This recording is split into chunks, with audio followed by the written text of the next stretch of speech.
আমি আজকে দেখব মালদ্বীপের 10 রুপিয়া দিয়ে মালের কতটুক জায়গা বাসের মাধ্যমে ঘোরা যায়।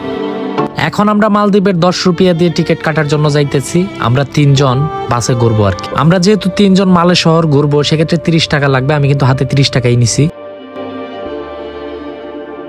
Phase 1 to মালে 3 টিকিট 10 রুপিয়া। অলরেডি আমরা কাউন্টার থেকে 3টা টিকিট নিয়ে ফেলছি। 3টা টিকিট নেওয়ার পর আমরা অলরেডি বাস স্টপের উদ্দেশ্যে রওনা দিয়েছি বাইকের মাধ্যমে।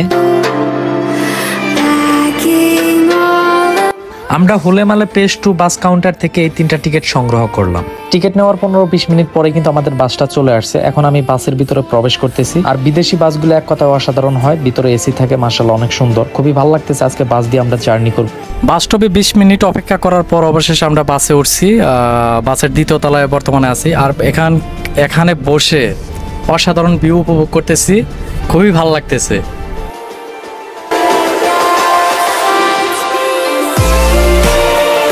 অবশ্য মালদ্বীপে যারা আসবেন তারা অবশ্যই বাস দিয়ে একটু ঘোরাঘুরি করার চেষ্টা করবেন। বাস দিয়ে ঘোরাঘুরি করলে আপনি মালের শহর, এমনকি হুলু মালের শহরগুলো ঘুরে ঘুরে দেখতে পাবেন। মালদ্বীপে অবশ্য অনেকে ভিজিট ভিসায় আসে, ভিজিট ভিসায় আসার পর তারা রিসোর্টে চলে যায়, কিন্তু হুলে মালে এমনকি মালে যে শহরগুলো আছে এগুলো তারা ঘুরে ঘুরে দেখে। মালদ্বীপ দেশটা আমি ঘুরে ঘুরে দেখতেছি, আমার কাছে খুবই ভালো লাগতেছে। এক কথায় অসাধারণ, যেটা আমি বলে কখনোই বোঝাতে পারি। আমি কখনো ভাবতেই পারি না এই যে আমাদের এশিয়া মহাদেশের ভিতরে এত সুন্দর একটা মালদ্বীপ, এতটাই উন্নত। যারা মালদ্বীপ আসছেন তারা হয়তো বলতে পারেন সিঙ্গাপুর, জাপান এই দেশগুলোর থেকে কিন্তু কোনো অংশে কম না মালদ্বীপ।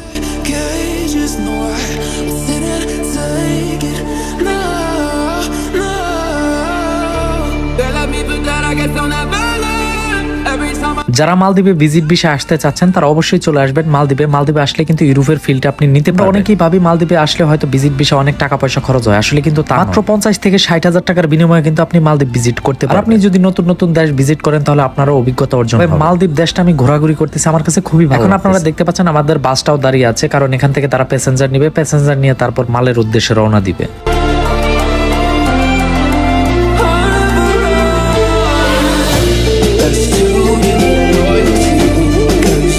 মালদ্বীপ দেশটা খুবই ছোট্ট একটা দেশ, কিন্তু প্রচুর পরিমাণে আইল্যান্ড আছে। বিশেষ করে যারা ইউরোপিয়ান, রাশিয়ান, এশিয়া মহাদেশের বিভিন্ন দেশের মানুষ যারা আসে তারা বেশিরভাগ ক্ষেত্রে রিসোর্টে মালে অথবা হুলু মালে এদিকে ঘুরতে আসে না। কিন্তু আমাদের নতুন একটা অভিজ্ঞতা হলো, আমরা বিভিন্ন রিসোর্টও ঘুরে দেখেছি, এমনকি তার পাশাপাশি হুলু মালে এই সিটি গুলাও কিন্তু ঘুরে ঘুরে দেখেছি। আর আমি চেষ্টা করতেছি মালদ্বীপের বিভিন্ন ঐতিহ্যবাহী অনেক কিছু আপনাদের মাঝে তুলে ধরার জন্য।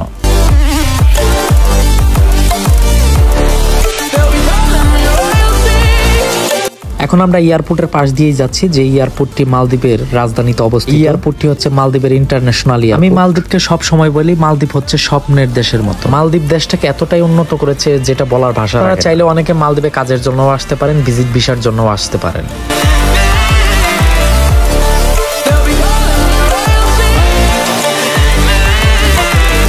এখন আমরা যে ব্রিজটির উপর দিয়ে যাচ্ছি এটা হচ্ছে চায়না এমনকি মালদ্বীপ, দুই দেশ মিলে কিন্তু ব্রিজটি তৈরি করেছে। আর এই ব্রিজের নাম দেওয়া হয়েছে চায়না মালদ্বীপ ফ্রেন্ডশিপ ব্রিজ। খুবই অসাধারণ একটা ব্রিজ।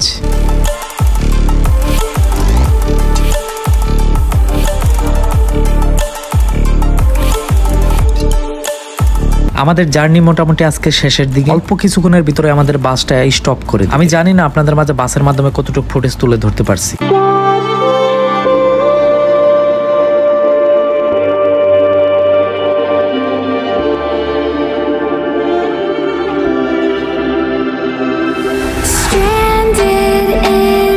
অবশেষে আমরা 10 টাকার বিনিময়ে সেই হুলু মালে থেকে মালে চলে আসলাম। এখন আমাদের এখান থেকে নেমে যেতে হবে। তো 10 টাকার বিনিময়ে মালদ্বীপের অনেক জায়গা আমরা ঘুরতে পারলাম, অনেক জায়গা দেখতে পারলাম, এমনকি আপনাদেরকেও দেখাইতে পারলাম। খুবই ভালো লাগলো যে মাত্র 10 রুপিয়ার বিনিময়ে মালদ্বীপের প্রায় অর্ধেক সিটি ঘোরা শেষ। তো আজকের মতন এখানেই বিদায় নিচ্ছি। আপনারা যে যেখানে থাকেন ভালো থাকেন, সুস্থ থাকেন।